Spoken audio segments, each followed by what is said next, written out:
What is up, Lego gang? Nicole here, back at it again for another video. Fear not, Lego lovers. The bird is the word with the brand new Lego art Macaw Parrots from the Fauna collection. What is a Fauna collection, may you ask? Well, fauna refers to animals, so I can only assume that Lego may be thinking about experimenting with buildable animals for your wall, which I would be so thrilled about. But these two lovebirds will be kicking off the fauna collection, and I cannot wait to give you a look into this set. This set will be releasing on January 1st, 2024 and retailing for $59.99 US.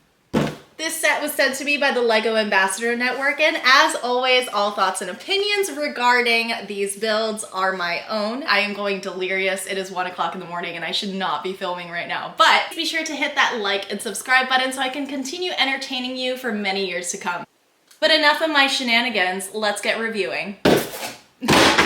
Where did this come from? You see any missing feathers? Let me fix this before we get reviewing. This was totally my error, okay? This is not an issue with the set. This was me throwing the box at the birds, like literally hitting the birds on the floor. Do not judge Lego for this. This is not Lego's fault. This is my fault. Take full responsibility for my actions. The LEGO Art Fauna Collection Macaw Parrots is set number 31211 with 644 pieces. This 18+ set can be built with 1 to 2 people.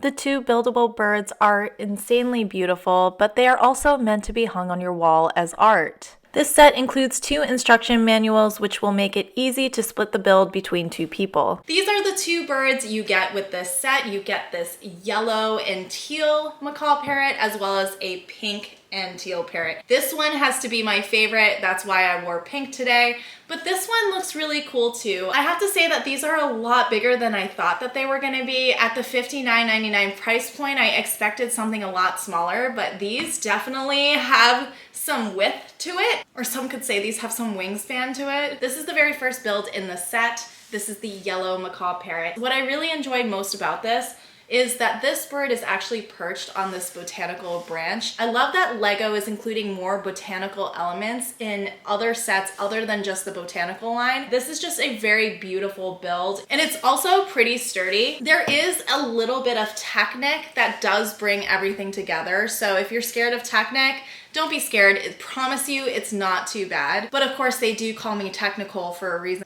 What I thought was really cool about this build is there are a few layers. This has a lot of dimension to it. Like, as you can see, the wing pops off and there are these 2 little Technic pins on the back of this that just snap into place to give the wing just that extra dimension that would make this look realistic. I especially like these new parts here, as well as the colors they used. This whole thing gives me a bit of a Paradisa vibe, or like a retro 1970s vintage vibe, and I'm all for it. Now the second build is a little more complicated because you do have all these feathers that you need to build. When I saw these feathers on the box, I said to myself, oh my god, this is going to be so repetitive, but I promise you, it was not as repetitive as you think. Only the few of these use repetition. The rest of them are all built differently to achieve this like spanning, feathery-like effect. There's no movement in these feathers. They pretty much stay in place. The only movement that you will get in this build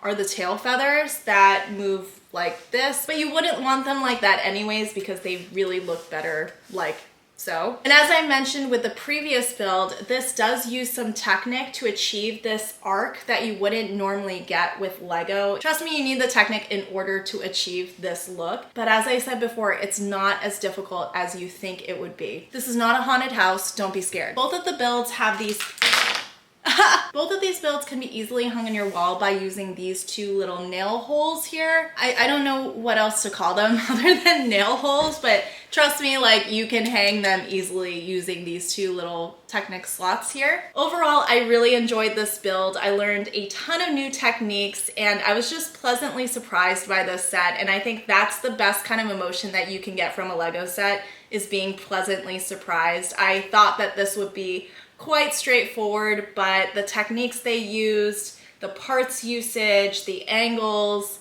Everything came together so beautifully. I have to commend the designers on designing such a fun new art set, and I cannot wait to see what the Fauna collection brings us next. Please leave me a comment below letting me know if you plan on picking up this set or what you think about it. I'd love to hear your opinions. But as for right now, I gotta fly. Bye! I'm gonna try to be a good YouTuber and actually show you how to hang it. So here are the little holes. I only have one singular thumbtack, so we're just gonna try to hang this. Ooh, uh-oh. Ideally, you would want to have more than just a singular thumbtack. Oh my God, it worked. Now let's try to hang the second one. And again, here's a thumbtack because I was very much unprepared. Oh, oh, oh. And they look so good. Look at this. Oh my God, guys. I am just a home decor expert. It's just so weird because I have this feeling that the set is just gonna fly off the shelves. All right, I'm done. Bye.